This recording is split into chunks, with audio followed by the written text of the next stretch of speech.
Chapter 5 also goes on to talk about perception and how, it really is experience like separate, right? Like us here, everything else out there, but how it's all really, intertwined together and codependent on each other. And so there's two quotes I want to read. The first one is from this lady, Laura Sewall, who wrote a book on sight and sensibility about perception.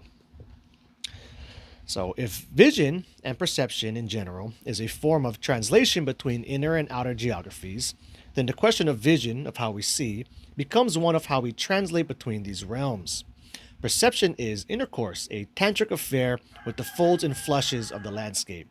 To envision the act of seeing as the marriage between the viewer and the viewed is to be woven into the fabric of a shifting field of light, of energy, of beauty, and all that one may lay eyes on.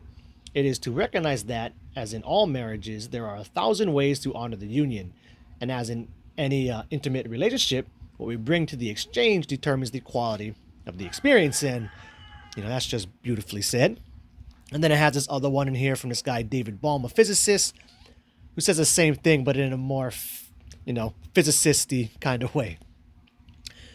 Reality is what we take to be true. What we take to be true is what we believe. What we believe is based on our perceptions. What we perceive depends on what we look for. What we look for depends on what we think. What we think depends on what we perceive. What we perceive determines what we believe. What we believe determines what we take to be true. What we take to be true is our reality.